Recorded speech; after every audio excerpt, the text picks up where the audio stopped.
பரிசுத்த நாமம் மகிமைப்படுவதாக. தேவனுடைய சித்தத்தின்படி செய்து வாக்குத்தத்தம் பண்ணப்பட்டதை பெறும்படிக்கு பொறுமை உங்களுக்கு வேண்டியதாய் இருக்கிறது என்று எபிரேயர் 10:36 சொன்னபடி, இன்றைக்கு நான் உங்கள் மத்தியிலே பேச விரும்புவது என்னவென்றால் பொறுமை. பொறுமை என்றால் என்ன? காத்திருப்பது என்றால் என்ன? வேதாகமம் சொல்லுகிறது, அமர்ந்திருந்து நானே தேவன் என்று அறிந்து கொள்ளுங்கள், ஜாதிகளுக்குள்ளே உயர்ந்திருப்பேன், பூமியிலே உயர்ந்திருப்பேன். வசந்தம் வரும் வரை பொறுத்திருந்தால் பூக்கள் காணலாம், உன் நேரம் வரும் வரை பொறுத்திருந்தால் வெற்றி காணலாம் என்று நாம் கேள்விப்பட்டிருக்கிறோம்.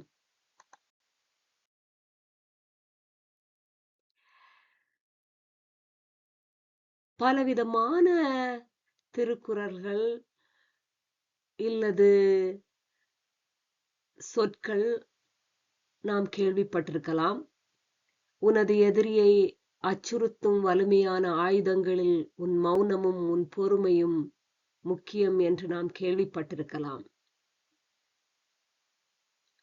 ஒரு நொடி மற்றும் ஒரு நிமிடத்தில் எதையும் பெற்றுக்கொள்ளும் உலகத்தில் நாம் இருக்கின்றோம். வலை உலகம் வேகமாக உலகில் எதையும் நம் கண் முன்பாக உடனே கொண்டு வரும் இந்த உலக சூழலில் எப்படி நாம் காத்திருக்க கூடும் என்று நாம் நினைக்கிறோம். ஆனால் ஆங்கிலத்தில் சொல்வது போல, அமர்ந்திருந்து நானே தேவன் என்று அறிந்து கொள்ளுங்கள். Be still and know that I am God. Surrender, அதாவது முற்றுமாக அர்ப்பணித்தல். Cease striving or stop. அதாவது நாம் பார்த்திருக்கிறோம், அநேகர் மீன் பிடிக்க போகிறவர்கள் தூண்டிலில் எப்பொழுது மீன் அகப்படும் என்று காத்துக்கொண்டு பொறுமையோடு இருப்பார்கள். பட்டம் விட ஆசை உள்ளவர்களுக்கு எப்பொழுது காற்றடிக்கும் என்று காத்து கொண்டிருப்பார்கள்.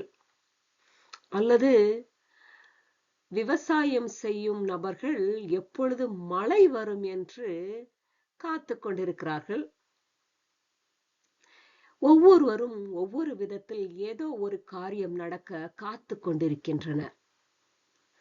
வாழ்க்கையின் அதிகமான பகுதி காத்திருப்பதிலேயே கடந்து விடுகிறது. ஆனாலும் தேவன் எவ்விதத்திலும் அவசரப்படுவதில்லை என்பதை நாம் மறந்து விடுகிறோம். தேவன் நமக்கென்று ஒரு நேரத்தையும் தாமதத்தையும் உடையவர். காத்திருப்பது உண்மையில் கடினமானதே. குழந்தை பிறப்பதற்காக ஆஸ்பத்திரியில் சென்று காத்திருப்பது, இல்லை பலவிதமான ரிசல்ட், அதாவது நமக்கு பதில் கிடைப்பதற்காக, இல்லது நம்முடைய எக்ஸாம் ரிசல்ட்டுக்காக, இல்லது நம்மளுடைய டெஸ்ட் ரிசல்ட், அதாவது நமக்கு பரிசோதனை ரிசல்ட்டுக்காக நாம் காத்து கொண்டிருக்கிறோம். அப்போது நாம் கையை காலை பிசைவோம், அங்குமெங்கும் அலைவோம், பெருமூச்சு விடுவோம், விரக்தியில் உச்சத்தில் உள்ளே புழுங்குவோம், தூக்கம் வராமல் காத்திருப்போம். இவ்வாறாக நாம் பலவிதத்தில் நாம் காத்து கொண்டிருக்கிறோம். மகிழ்ச்சியின் திறவுகோல் பொறுமை என்பது நாம் மறந்து விடுகிறோம். நம் கூட வேலை செய்கிறவர்களுடன் நாம் பொறுமையாக ஒரு சில சமயத்தில் இருப்போம். பிறகு யோசிப்போம், எவ்வளவு தூரம்தான் பொறுக்க முடியும் என்று நினைப்போம். இல்லது இந்த பாஸ் கூட நம்ம ஒர்க் பண்ணணுமா, இந்த கஷ்டமான வேலை, இந்த தகாத நடத்தை, இந்த வியாதி போராட்டம், இன்னும் எத்தனை காலம் தான் இதை நான் சகிக்க வேண்டும், ஏன் ஆண்டவர் பதிலளிக்காமல் இருக்கிறார் என்று நாம் நினைத்து கொண்டிருப்போம். நாம் அவசரமாக எங்காவது செல்லும் போது நம்முடைய கார் டயர் ஃபிளாட் ஆகிறது, இல்லது டிராஃபிக் ரொம்ப இருக்கும், இல்லது நம்ம யாருக்காவது எதையாவது நம்ம கொடுத்துருப்போம், அது தொலைஞ்சிருக்கும், இல்லது அது வந்து உடைந்திருக்கும், இல்லது தொலைந்திருக்கும். இவ்வாறாக நாம் பலவித காரியங்களில் நாம் பொறுமையை இழக்கிறவர்களாக காணப்படுகிறோம். வேதாகமத்தில் நாம் நமக்கு தேவையான நல்ல ஒரு வசனத்தை நாம் எடுக்க வேண்டுமென்றால், என்னை பலப்படுத்துகிற கிறிஸ்துவனாலே எல்லாவற்றையும் செய்ய எனக்கு பலன் உண்டு என்று நாம் சொல்லி பொறுமையோடு காத்திருக்க வேண்டிய அவசியமாய் இருக்கிறது. ஆபிரகாமும் சாராவும் யோசேப்புக்காக காத்து இருந்தனர் பொறுமையோடு எத்தனையோ வருடங்கள். நோவா மழைக்காகவும் அந்த தண்ணீர் வற்றுவதற்காகவும் 2 முறை காத்திருக்க வேண்டியதாயிருந்தது. யோசேப்பு அவனுடைய பதவியில் வருவதற்காகவும், யாக்கோபு அவனுடைய தந்தை அவரிடத்தில் வருவதற்காகவும் காத்து கொண்டிருக்க வேண்டிய சமயம் அதிகமாயிருந்தது. யாக்கோபு ராகேலுக்காக லாபானிடத்தில் அநேக வருடங்கள் காத்து கொண்டிருக்க வேண்டியது இருந்தது. இயேசு அவருடைய காலம் நிறைவேறுதலுக்காக காத்து கொண்டிருந்தது. மரியாளும் மார்த்தாவும் லாசரு இறந்த பின் கிறிஸ்துவுக்காக காத்து கொண்டிருந்தது, இயேசுவுக்காக காத்து கொண்டிருந்தது. இன்னுமாக அநேகர், தாவீது 15 வருடங்களாக சாமுவேலிடத்தில் ஒரு ஒரு அனாயின்ட்மெண்ட் வாங்கின பிறகும் ஒரு அரசராக இருப்பதற்கு காத்து கொண்டிருந்தது. இவையெல்லாம் நாம் பார்க்கும்போது அநேகர் காத்து கொண்டிருந்திருக்கிறார்கள். ஆண்டவருடைய பதில், சற்றே பொறுத்திருந்து நான் செய்யும் காரியத்தை பார். வாழ்க்கையை நமக்கு போதிக்கும் சிறந்த சக்தி காத்திருத்தலும் ஒன்று. அதன் மூலமாகவே நாம் ஆண்டவர் நமக்குள்ளும் நமக்காகவும் கிரியை செய்யும் வரை காத்திருப்பதனால் காத்திருத்தலின் பண்பை கற்றுக்கொள்கிறோம். காத்திருக்கும் அனுபவத்திலே தான் நாம் சகிப்புத்தன்மை, காரியங்கள் நமக்கு சாதகமில்லாது போனாலும் தேவனுடைய அன்பு மற்றும் நன்மையின் மேல் நம்பிக்கை வைக்கும் திறன் இருக்கிறது. நாம் அநேக தரம் வசனங்களை வாசிப்பதுண்டு. நானோ சிறுமையும் எளிமையுமானவன், தேவனே என்னிடத்தில் தீவிரமாய் வாரும், நீரே என் துணையும் என்னை விடுவிக்கிறோருமானவர், கர்த்தாவே தாமதியாதேயும் போன்றவைகளை நாம் சொல்லிக்கொண்டே ஜபிக்கிறோம். அநேக காரியங்களுக்காக, வேலை வாய்ப்புகளுக்காக, பல வித காரியங்களை நாம் தயார் செய்கிறோம். எனக்கு ஒரு வேலைக்காக நான் 1998 வருடம் நான் சென்றிருந்தேன். அங்கே எல்லாம் முடிந்து எனக்கு ஆஃபர் லெட்டர் எல்லாமே கொடுத்துட்டாங்க. கொடுத்த பிறகு நான் 3ஆம் தேதி நான் ஜாயின் பண்ணணும். முந்தின மாசம் 30ஆம் தேதி 3 நாளைக்கு முன்னாடி கூப்பிட்டு சொல்றாங்க, உன்னுடைய லிவர்ல ப்ராப்ளம் இருக்கு, நாங்க எடுக்க முடியாது உன்னைய வேலைக்கு. நொறுங்கியே போயிட்டேன். என்ன இப்படி ஆயிட்டே அப்படி என்று ரொம்ப கஷ்டமாக இருந்தது. ஆனால் கர்த்தர் எனக்கு எல்லா காரியங்களையும் பொறுமையாக கற்றுத்தந்தார். நான் அதைவிட, அவர்கள் தந்த வேலையை விட நல்ல ஒரு வேலையில், அதைவிட 3 மடங்கு சம்பளத்தில், இப்போது 20 வருடம் கழித்து அங்கு நான் வேலைக்காக அழைக்கப்பட்டேன். எந்த டெஸ்டும் இல்லாம, எந்த ப்ரீஸ்கிரீனும் இல்லாம இம்மீடியட் செலக்ஷன். பொறுமையுடன் 20 வருடம் காத்திருக்க வேண்டியதாயிற்று. கர்த்தருக்காக பொறுமையுடன் காத்திருந்தேன். அவர் என்னிடமாய் சாய்ந்து என் கூப்பிடுதலை கேட்டார் என்று சங்கீதம் 40:1 நாம் பார்க்கிறோம்.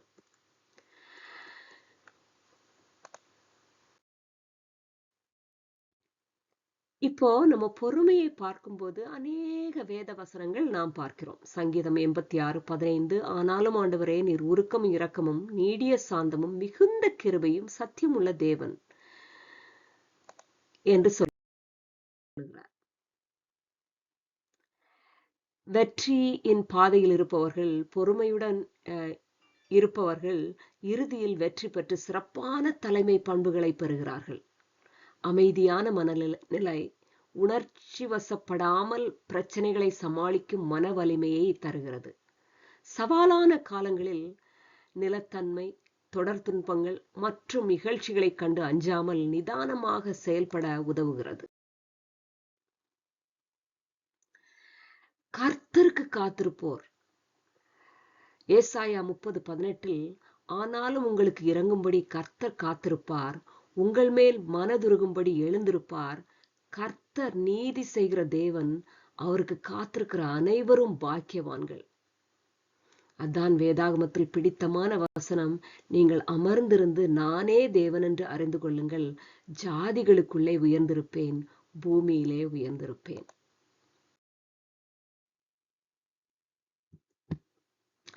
கர்த்தரை நோக்கி நாம் அமர்ந்திருக்கும் போது கர்த்தர் பெரிய காரியங்களை செய்வார்.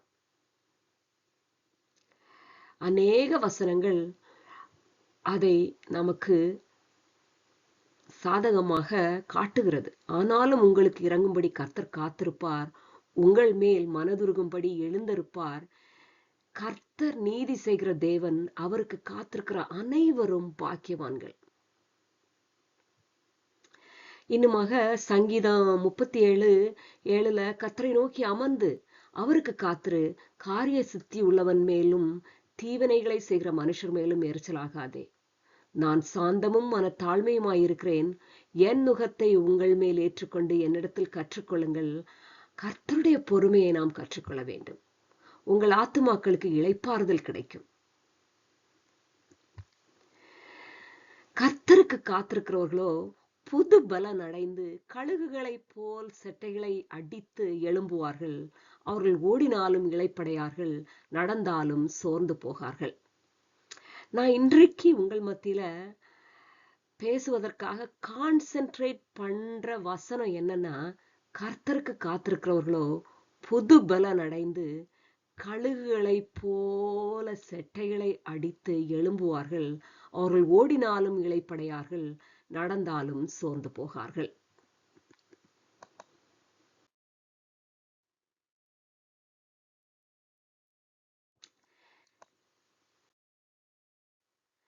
இப்போ நான் இந்த கழுகுகள் சொன்னேன் இல்லையா, கழுகு என்ன பண்ணுது?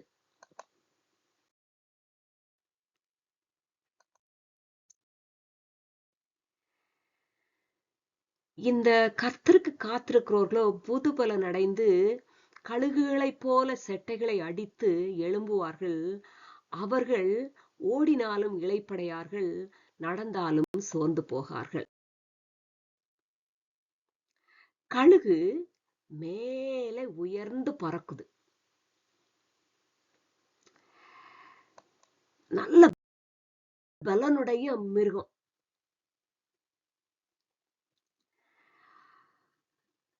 கழுகு கூடு கட்டுவதை பார்த்திருக்கிறீர்களா? அதை நாம் பார்த்திருக்க நியாயமில்லை. அது கட்டும் முறை மிகவும் அருமையானது. தாய் கழுகு தன் கூட்டை கட்ட ஆரம்பிக்கும் போது நாம் நினைத்திராதபடி முட்களையும் சிறு சிறு கற்களையும் கிளைகளையும் கொண்டு வந்து கட்ட ஆரம்பிக்கும். முட்கள். அதை கட்டி முடித்தவன் அதன் மேல் மெதுவான பஞ்சு, மெலிதான இறகுகள், தான் சாப்பிட்ட மிருகத்தின் தோல் இவற்றை கொண்டு அதன் மேல் பரப்பி தன் முட்டைகளை சுகமாக இருக்கும்படி அவற்றை ஒழுங்குபடுத்தும். பின் முட்டையிட்டு அதை அடை காத்து அது குஞ்சுகளாக வந்து அவற்றுக்கு இரையை கொண்டு வந்து ஊட்டி அவற்றை வளர்க்கும். அவை வளர்ந்து பறக்கும் நிலையை அடைந்தவுடன் தாய் கழுகு தன் கூட்டை கலைக்க ஆரம்பிக்கும். சொகுசாக இருந்த அந்த பஞ்சு மற்றும் மெலிதான இறகுகள் எல்லாவற்றையும் எடுத்து போட்டுவிட்டு முட்டைகளையும் சிறு சிறு கூர்மையான முட்களையும் அந்த சிறு சிறு கூர்மையான வெளியே அதையெல்லாம் வச்சுட்டு அந்த முட்களுக்குள்ள இருந்து அந்த குஞ்சுகளை பழக்கிறதுக்கு பழக்கும். ஏன்னா வெளி உலகத்துல போச்சுன்னா அதுங்களுக்கு முட்கள் மத்தியில இருக்கிறதுக்கான பொறுமை வேணும். அத அந்த கூட்டிலேயே அதுக்கு சொல்லி கொடுக்குது. சிறு சிறு கூர்மையான கற்கள் அதை குத்தும். ஆனாலும் அந்த கூட்டை விட்டு பறக்க ஆரம்பிக்கும் போது அந்த பறவை என்ன பண்ணுமா, அதை அப்படியே தள்ளி கீழே உடுமா அந்த முட்கள் மேல உடுமா. அந்த முட்கள் மேல அது பட்டு அது அப்படியே பழகி.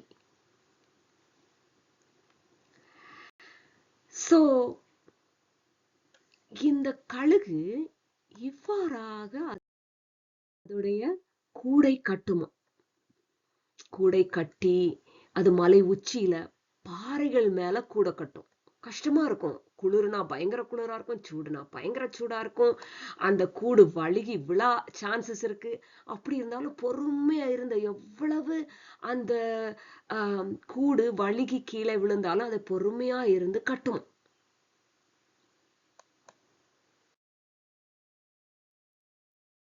விமான ஓட்டுநர்கள் 15,000 அடி உயரத்தில் பறந்து கொண்டிருக்கும் ஈகிள்களை கண்டிருக்கின்றனர். இவை தங்கள் உணவினை வேட்டையாடி அழகால் அவற்றின் சதை பகுதியை கொத்தி உண்கின்றன. மிக பார்வை, கூர்மையான பார்வை கழுகிற்கு. எங்கு இருந்தாலும் தன்னுடைய எதிரி எங்கு இருக்கிறார் என்பது அதற்கு தெரியும். யாரும் அதை நெருங்க முடியாது. மிக உயரத்திலே பறந்தாலும் தரையில் எங்கே அதோடைய சாப்பாடு இருக்கிறது என்பதை அது கண்டுபிடித்து கரெக்டாக போய் எடுத்துவிட்டு எதையும் டிஸ்ட்ராக்ட் பண்ணாம திரும்ப வந்துடும். அதுதான் கழுகு. கழுகின் தன்மைகள் உயர பறக்கும் திறன். இது நமக்கு ஒரு நல்ல பாடம். சிரமங்கள் வந்தாலும் கழுகு காற்றுக்கு எதிர்த்து போகுமா. பயங்கரமான காற்று வந்தாலும் கழுகு பறந்து மேல போகுமா. அதே போல நாமும் சிரமங்களை மீறி பொறுமையோடு மேலே செல்ல வேண்டும். கூர்மையான பார்வை. நம்முடைய இலக்கு தெளிவாக பார்க்க வேண்டும். நாம் தெளிவாக பார்க்க வேண்டும். நம்முடைய இலக்கு தெளிவாக இருக்க வேண்டும். எங்கே நாம் பார்க்கிறோம்? இயேசுவையே பார்த்து கொண்டிருக்க வேண்டும். இயேசுவின் சாயல்களை நாம் அணிந்து கொண்டிருக்க வேண்டும். புதுப்பிக்கும் சக்தி. அதாவது இந்த கழுகுக்கு 50 to அதற்கு முன்னாடி இரையை பிடிக்கும் விதம். இவை உயரமாக பறந்து வட்டமாக சுற்றி இரையை தேடுகின்றன. இவற்றின் கண் மிகவும் கூர்மையானது. இதனால் தனது இரையை தொலைவில் இருந்தே அது கண்டு கொண்டு அது கீழே பாய்ந்து வேற எந்த ஒரு டிஸ்ட்ராக்ஷன் இல்லாம அதோடைய சாப்பாடை சாப்பிடுது.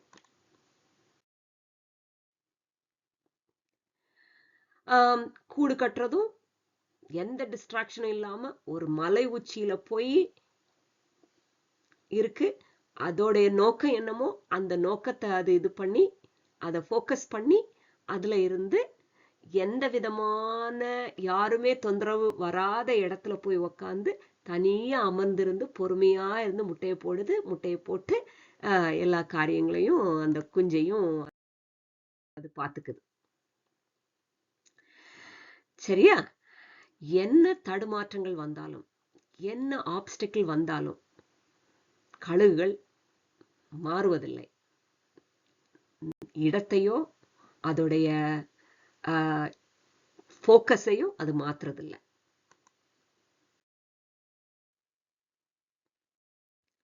அதே மாதிரி உயர்ந்த சிந்தனை நமக்கு இருக்க வேண்டும்.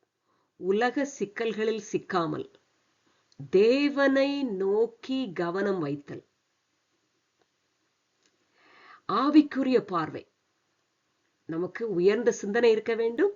ஆவிக்குரிய பார்வை. தேவனின் சித்தத்தை தெளிவாக அறிந்து கொள்ள வேண்டும். புதுப்பிக்கும் சக்தி. அதை பற்றி தான் நான் இப்போது ஆழமாக பேச போகிறேன்.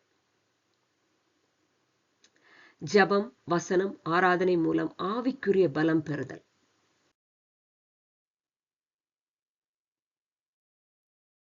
சரியா? இந்த கழுகு எப்படி போய் அதோடைய குஞ்ச நெஸ்ட ஃபார்ம் பண்ணுது, கூடு கட்டுது, எப்படி குழந்தைய பாக்குது, எப்படி குழந்தைய சொல்லி கொடுக்குது பொறுமையா, அப்படியெல்லாம் பார்த்தோம். இந்த கழுகு ஒரு விசேஷமான ஒரு பறவை. கழுகு சுமார் 70 ஆண்டுகள் வரை வாழக்கூடிய ஒரு பறவை.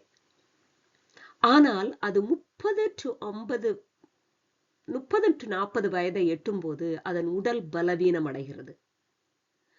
அதன் நீண்ட கூர்மையான அலகு மடிந்து மார்பை நோக்கி வளைந்து விடுகிறது. நகங்கள் நீளமாகி வளைந்து இரை பிடிக்க முடியாமல் போகிறது. இறகுகள் கனமாகி சிறகுகளில் ஒட்டிக்கொண்டு பறக்க முடியாமல் போகிறது. கழுகு அந்த வயதில் 40 வயதில் என்ன பண்ணுதுன்னா உயரமான இடத்திற்கு பறக்கிறது. அங்கு அது கடுமையான ஒரு கடினப்படுத்தும் சோதனை மற்றும் மாற்றத்தை அனுபவிக்கிறது. அதன் இறகுகள் வளைந்து விட்டதால் அது பறக்க முடியாத சூழ்நிலையில் அதற்கு 2 சாய்ஸ் முடிவுதான் எடுக்க முடியும். ஒன்று செத்து போயிடலாம், இல்ல தன்னை புதுப்பித்தல். அது தனது உடல் முழுவதிலுமிருந்து அனைத்து இறகுகளையும் உரிக்கிறது. அதன் கால்களிலிருந்து கழுத்துக்களையும் இறகுகளையும் எல்லா இடத்துல இருந்தும் உரிக்குது. ஏனெனில் அவை வளைந்து பயனற்றதாகிவிட்டதால் அதன்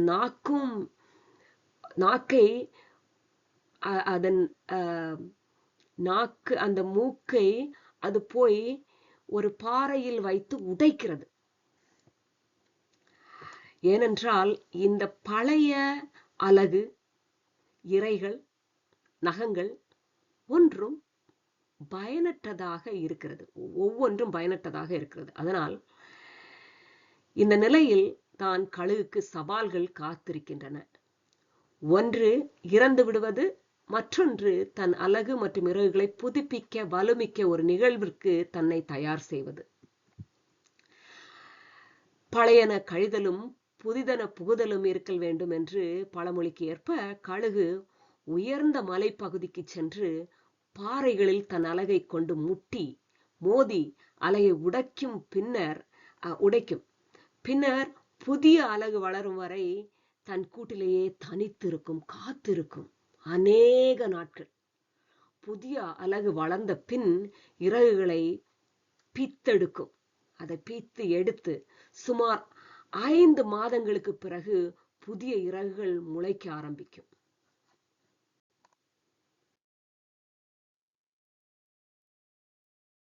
புதிய அலகு வளர்ந்த பின் இறகுகளை பித்து எடுக்கும். அதன் பிறகு எல்லாம் முளைத்த பின் கழுகுகளின் அலகும் வளர்ந்து கொண்டே இருக்கும். சேதமடைந்தாலும் வளரும் தன்மை கொண்டது.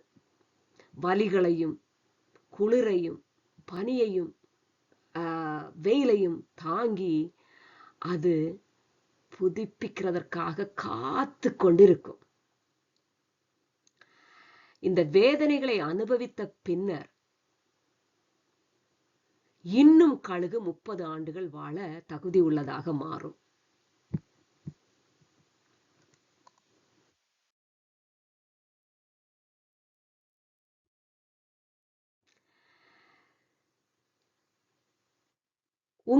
உங்களில் சிலர், ஐயோ என்னால் இனி காத்திருக்க முடியாது, போதும் என்று எண்ணி இருக்கிறீர்களா? இந்த கழுகுக்கு 2 ஆப்ஷன்ஸ் தான், முடிவு உண்டு. ஒன்று இறப்பது, மற்றொன்று மிகவும் வலிமை உள்ள ஒரு மாற்றத்தை ஏற்பது. அதற்காக அது வேதனையுடன் காத்திருக்க வேண்டிய ஒரு நிலைமை இந்த கழுகுக்கு தேவைப்பட்டது.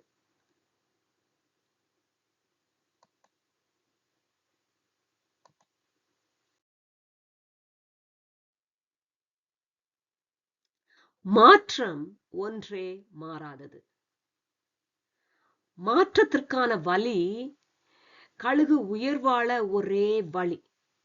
ஒரு பாறையின் மீது அமர்ந்து தன் அலகை உடைத்து புதிய அலகு முளைக்கும் வரை காத்திருக்க வேண்டும். பின்னர் பழைய நகங்களை பிடுங்கி எறிந்து புதிய நகங்கள் வளைந்தவுடன் பழைய இறகுகளை பிடுங்கி எறிய வேண்டும். அந்த வேதனைகளை அது சகிக்க வேண்டும். கடினமான முடிவு.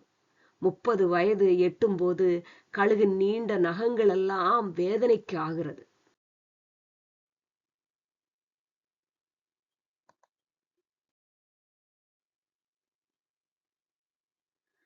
காத்திருக்க வேண்டும். மாற்றம் ஏன் தேவையாகிறது?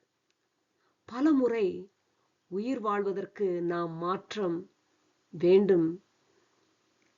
அதை நாம் ஆரம்பிக்க வேண்டும். சில நேரங்களில் பழைய நினைவுகள், பழக்கங்கள் மற்றும் கடந்த மரபுகளை அழிக்க வேண்டியதாய் இருக்கிறது. கடந்த பால் நிம்மதியிலிருந்து விடுபட்ட பின் மட்டுமே நாம் தற்போது உள்ள வாய்ப்புகளை பயன்படுத்த முடியும். சில சிறு வித்தியாசமான பதிப்புகளில் நாம் பொறுமையோடு காத்திருக்க வேண்டியது அவசியமாயிருக்கிறது. இது தேவையானது.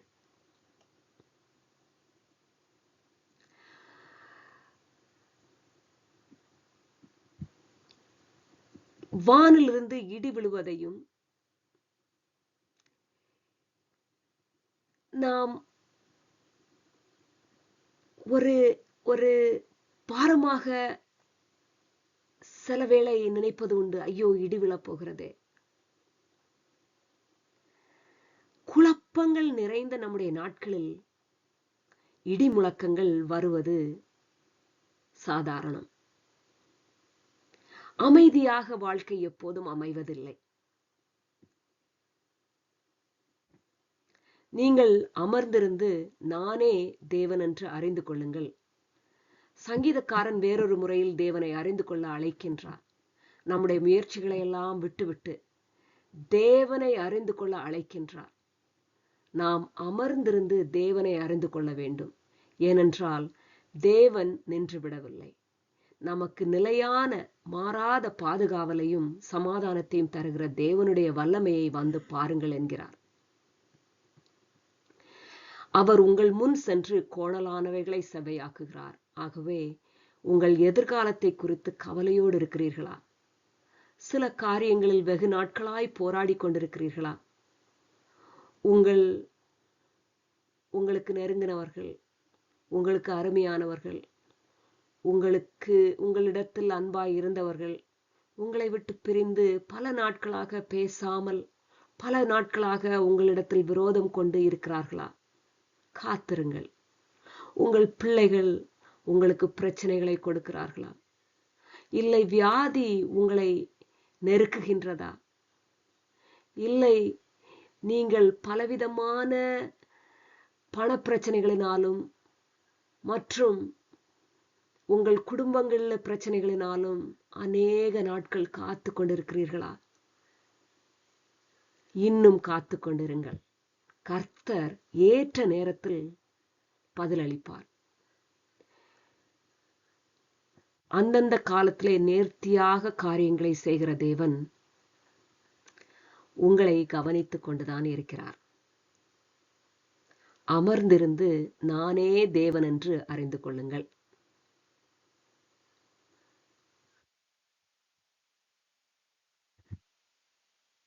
அநேக வசனங்கள் நாம் பார்க்கிறோம். என் ஆத்துமாவே, நீ ஏன் கலங்குகிறாய்?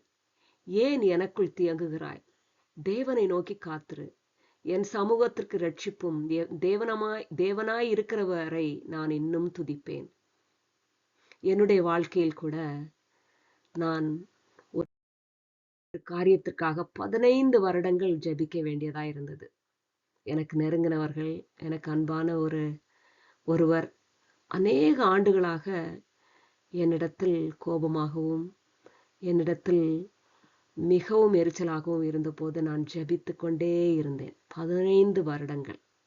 அதன் பின் கர்த்தர் என்னிடமாய் பேசி நான் அங்கு சென்று திரும்பவுமாக அவர்களிடத்தில் பேசி மன்னிப்பு கேட்டு கர்த்தர் பெரிய காரியங்களை அதிசயமாக செய்தார்.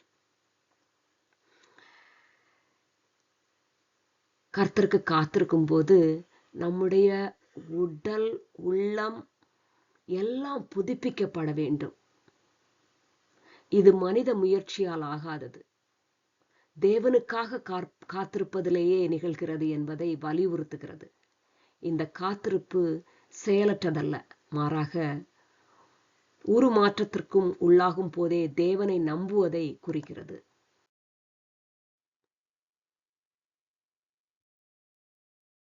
கழுகு அந்த அலகையும் நகங்களையும் உடைத்து அது புதிய நகங்களுக்காகவும் அலகைக்காகவும் அழகுக்காகவும் காத்திருப்பது போல நமது ஆன்மீக பயணத்திற்கு இனி பயனளிக்காத நம்மை சார்ந்திருக்கும் காரியங்களை நீக்க நாம் இறைவனிடத்தில் நாம் வேண்டிக் கொள்ள வேண்டும்.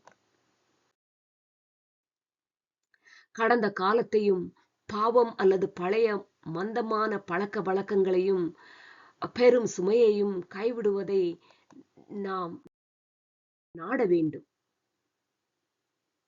இந்த 150 நாட்கள் அல்லது 5 மாதங்கள் நீண்ட வேதனையான செயல்முறையை கடந்து செல்கின்ற இந்த கழுகு புதிய பலன் அடைகிறது போல அடுத்த 30 வருடங்கள் புது பலனோடு அது கம்பீரமாய் வாழ்கிறது.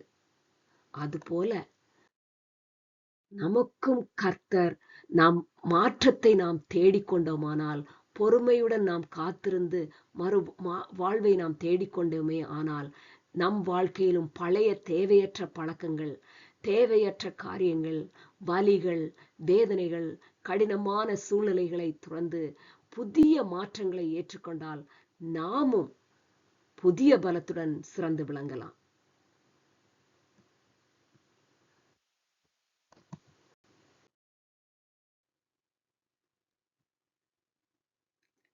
கழுகு அதிகாரம், சுதந்திரம், மேன்மை, கம்பீரம் ஆகியவற்றின் அடையாளமாக கருதப்படுகிறது. அதுபோல நாமும் கம்பீரமாய் வாழலாம்.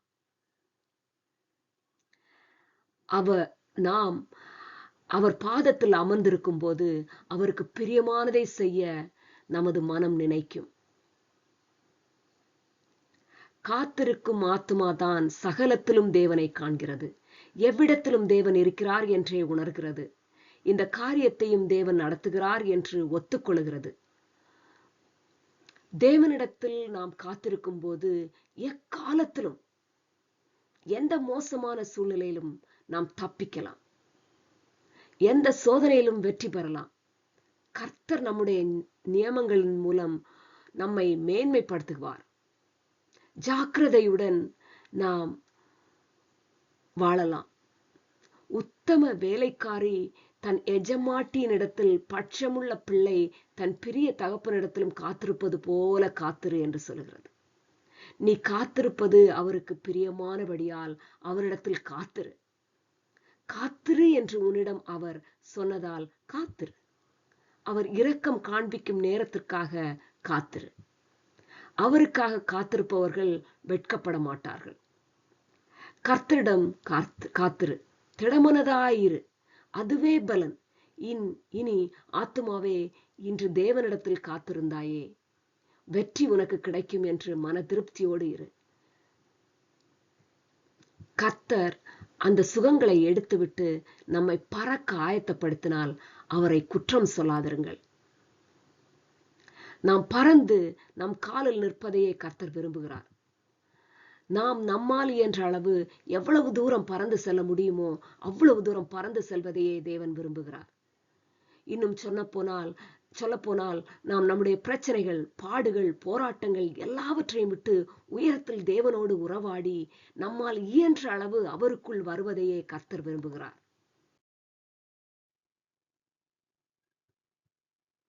கர்த்தருக்கு காத்திருக்கிறவர்களோ புது பலன் அடைந்து கழுகுகளைப் போல் செட்டைகளை அடித்து எழும்புவார்கள். அவர்கள் ஓடினாலும் இளைப்படையார்கள், நடந்தாலும் சோர்ந்து போகார்கள் என்ற வசனம் சொல்லுகிறது. ஆகையால் இந்த உலக காரியங்களானாலும் நம்மை அவரிடமிருந்து பிரிக்காதபடி அவருக்கு காத்திருந்து புதுபலனை அடைந்து உயர எழும்பி அவருக்காக வாழ்வதையே கர்த்தர் விரும்புகிறார். அவருக்காக காத்திருக்கிறவர்கள் ஓடினாலும் இளைப்படையார்கள், நடந்தாலும் சோர்ந்து போகார்கள். அவர்களுக்கு எந்த கஷ்டம் வந்தாலும் அது நிமித்தம் அவர்கள் சோர்ந்து போகாதபடிக்கு தங்களை கர்த்தருக்குள் காத்துக் கொள்வார்கள். தேவன் அவர்களை பலப்படுத்துவார். கழுகிற்கு வயதாகி தன் பலனையெல்லாம் இழந்து போகும்போது ஒரு கண்மலையின் மேல் போய் அமர்ந்து தன் இறகுகளெல்லாம் விழுந்து புதிதான இறகுகளை முளைக்கும் வரை காத்திருக்குமாம். அதுபோல புதிதான இறகுகள் முளைத்தவுடன் உயர எழும்பி பறக்குமாம். அதுபோல கர்த்தருக்கு நாம் காத்திருக்கும் போது அவர் நமக்கு புதுபலனை தருவார். அவர் தரும் புதுபலன் உலகத்தையும் சத்துருவையும் எதிர்கொள்ள தேவன் நம்மை புதுபலத்தினால் நிரப்புவார். அதற்காக நாம் ஜெபத்தில் காத்திருக்க வேண்டும். அவர் தரும் வாக்குத்தத்த வசனத்தை நினைவு கூர்ந்து அவருடைய நேரத்திற்காக காத்திருக்க வேண்டும். உபவாசித்து காத்திருக்க வேண்டும். அப்பொழுது அவர் நமக்கு தரும் பலன் காண்டாமிருகத்தின் கொம்பை போல இருக்கும்.